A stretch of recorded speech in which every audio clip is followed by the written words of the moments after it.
अब से ठीक 22 दिन बाद 2024 का आगाज हो जाएगा, वो साल जो देश की राजनीति की दिशा को नया आयाम देगा, क्योंकि 2024 में लोकसभा चुनाव होने हैं, जिसमें अब महज 4 महीनों से भी कम का वक्त बचा हुआ है। ऐसे में सभी पॉलिटिकल पार्टीज अपनी अपनी चुनावी रणनीति बनाने में जुट चुकी हैं।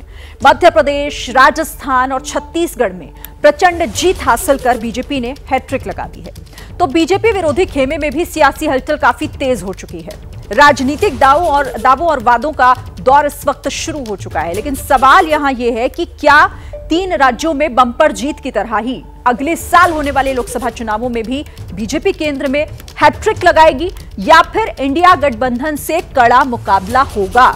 24 की चुनौती से निपटने के लिए बीजेपी और विपक्ष की तैयारियों का संपूर्ण विश्लेषण करती ये सुपर एक्सक्लूसिव रिपोर्ट देखिए। हर तरफ एक ही गुंज है, जन जन की यही पुकार।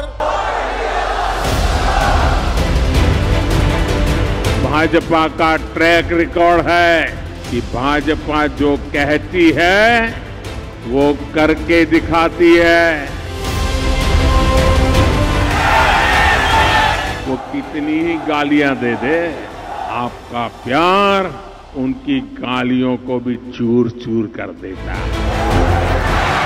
बीजेपी विकास का स्कोर तेजी से बनाएगी।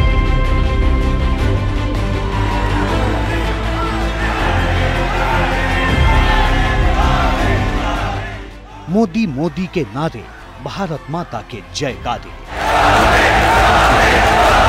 जिस धरा से प्रधानमंत्री मोदी देश की सत्ता के सर्वोच्च शिखर तक पहुंचे,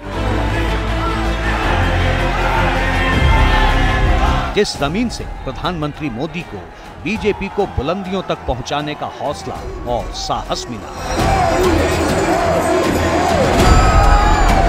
हिंदुस्तान की उसी जमीन ने एक बार फिर बीजेपी को 24 की चुनौती से लड़ने का रोड मैप दे दिया है। इस भीड़ को कोई लाया हो या न लाया हो, लेकिन चेहरे की ये चमक मौलिक है, इसमें रत्ती भर भी बनावट नहीं है।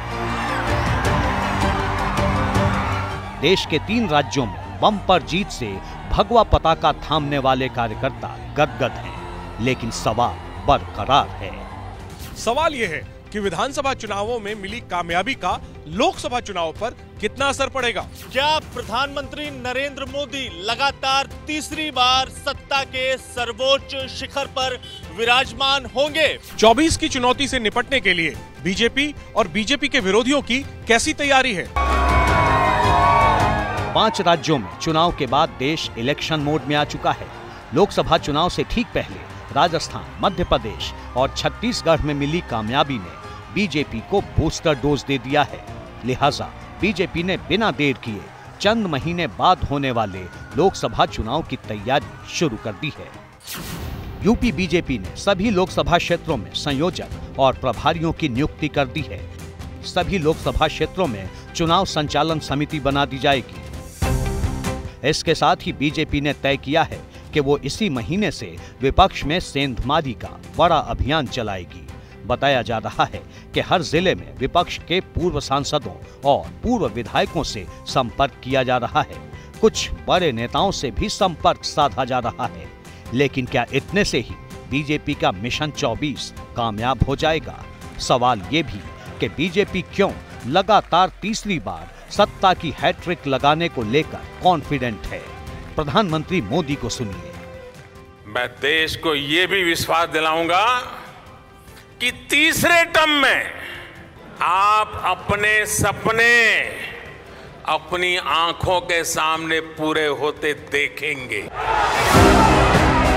प्रधानमंत्री ने ये बात जुलाई महीने में कही थी, यानी तब बीजेपी को मध्य प्रदेश, राजस्थान और छत्तीसगढ़ में कामयाबी नहीं मिली थी।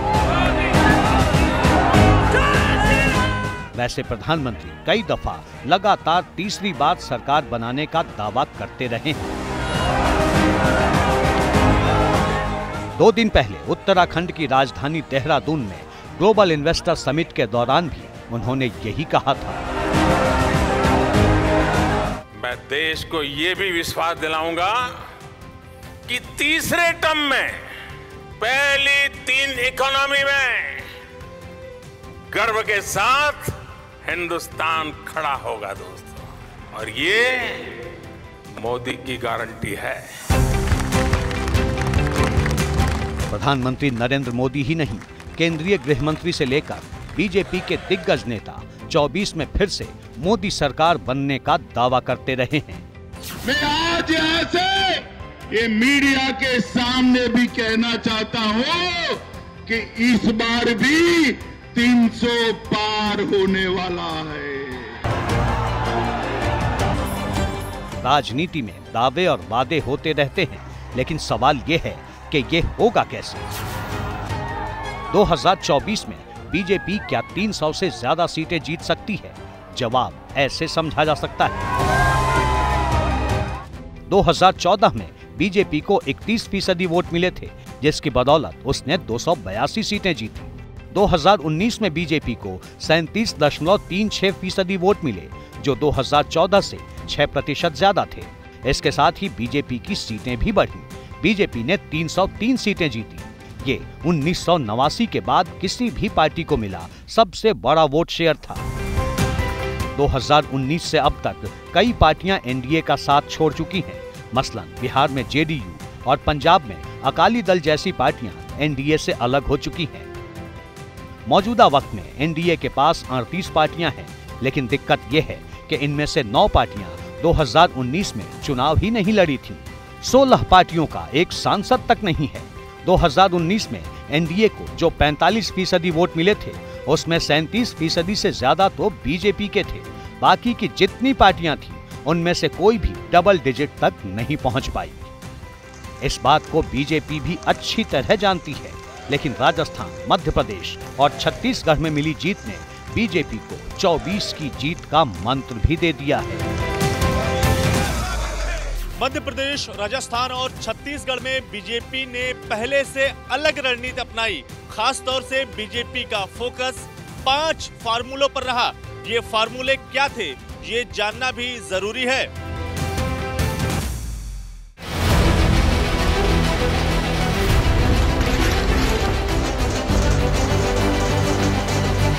उत्तर भारत के 3 राज्यों में मिली जीत और तेलंगाना में पहली बार सबसे ज्यादा सीटें जीतने में बीजेपी की रणनीति की अहम भूमिका रही।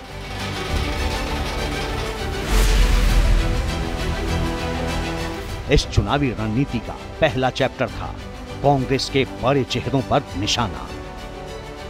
राजस्थान में अशोक गहलोत, मध्य प्रदेश में कमलनाथ और छत्तीसगढ़ में भूपेश बघेल प्रचार के दौरान बीजेपी नेताओं के निशाने पर रहे। बीजेपी के करीब हर बड़े नेता ने तीनों पर जमकर प्रहार किया। प्रधानमंत्री नरेंद्र मोदी, बीजेपी अध्यक्ष जेपी नड्डा और अमित शाह से लेकर योगी आदित्यनाथ तक ने कांग्रेस के दिग्गजों को घेरने में कोई कसर नहीं छोड़ी। राजस्थान और छत्तीसगढ़ में कांग्रेस सरकार ने 500 रुपए में गैस सिलेंडर और फ्री इलाज से लेकर मुफ्त की कई योजनाएं लॉन्च की थी। इससे मुकाबले के लिए बीजेपी ने भी गारंटी देने में देर नहीं की। चुनाव से ठीक पहले गरीब कल्याण योजना को 5 साल के लिए बढ़ाना भी इसी रणनीति का हिस्सा माना जाता है।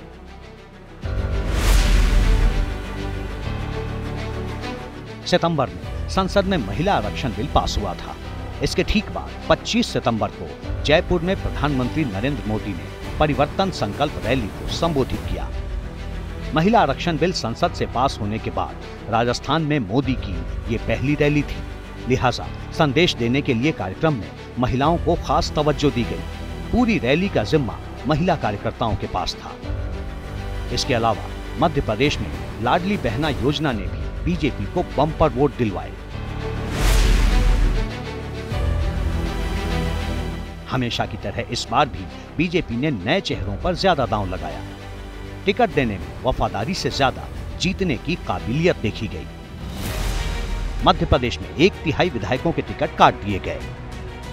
छत्तीसगढ़ में 90 में से 55 नए उम्मीदवार मैदान में उतारे गए।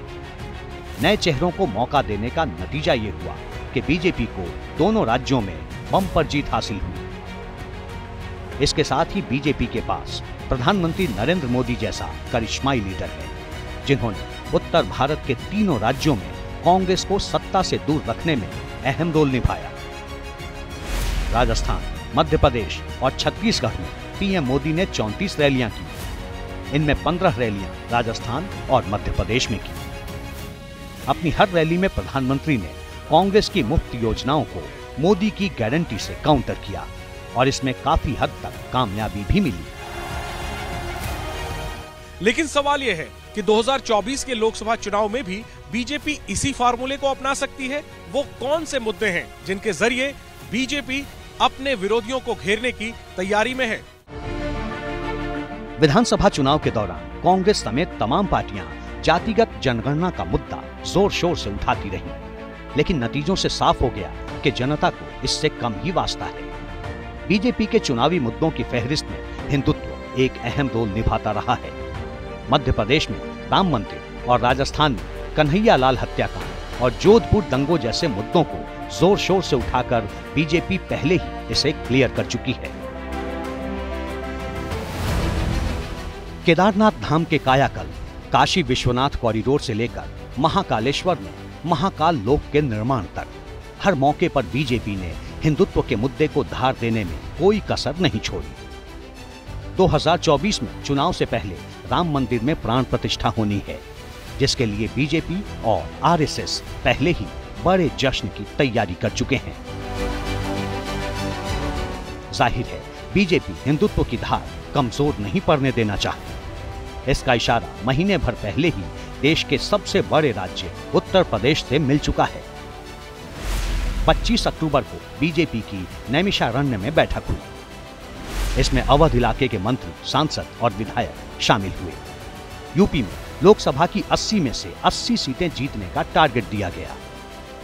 दिल्ली की सत्ता का रास्ता उत्तर प्रदेश से ही होकर जाता है और यूपी 3.5 दशकों से बीजेपी के लिए हिंदुत्व की प्रयोगशाला रहा है। सवाल है, इसे धार देने के लिए नैमिषारण्य को ही क्यों चुना गया? दरअसल नैमिषारण्य को 88,000 ऋषियों की तपोस्थली कहा जाता है। इसका जिक्र मार्कंडेय पुराण में कई बार आया है। इसे पवित्र तीर्थ माना जाता है। पहले अखिलेश यादव ने अपने मिशन 2024 की शुरुआत नैमिष तीर्थ से की थी, जिसके बाद 25 अक्टूबर को बीजेपी ने लखनऊ से बाहर पहली बार अवध में संगठन की बड़ी बैठक बुलाई थी। सियासत में हर एक्शन के पीछे मैसेज देने की पॉलिटिक्स होती है। बीजेपी भी यही संदेश देने में जुटी है, लेकिन सवाल यह है कि क्या वोटर तक ये मैसेज पहुंचा? 3 राज्यों में जीत से ये बात साफ हो चुकी है कि कुछ हद तक बीजेपी वोटर तक अपनी बात पहुंचाने में कामयाब रही है। बीजेपी की तरह ही इंडिया अलायंस भी 2024 की तैयारी में जुटा है, लेकिन सवाल यह है कि बीजेपी से मुकाबले के लिए विरोधी कितने तैयार हैं? 3 राज्यों में चुनावी शिकस्त कांग्रेस के लिए बड़ा झटका तो है ही। इंडिया अलायंस में दरार के भी संकेत मिलने लगे हैं। 6 दिसंबर को इंडिया अलायंस की बैठक हुई, जिसमें 17 पार्टियां शामिल हुई, लेकिन शिवसेना और टीएमसी बैठक से दूर रही। यह बैठक ऐसे वक्त में हुई जब कांग्रेस को राजस्थान और छत्तीसगढ़ में सत्ता गंवानी पड़ी, तो मध्य प्रदेश में करारी हार हासिल हुई। तेलंगाना में कांग्रेस भले ही जीत गई हो, लेकिन वहां मुकाबला बीजेपी से नहीं था। मध्य प्रदेश चुनाव के दौरान समाजवादी पार्टी और कांग्रेस के दरमियान हुई तल्खी किसी से ढकी छिपी नहीं है। सवाल यह है कि क्या ऐसे में विपक्ष बीजेपी का मुकाबला कर पाएगा? ये 172 दिन बाद ही पता चल पाएगा।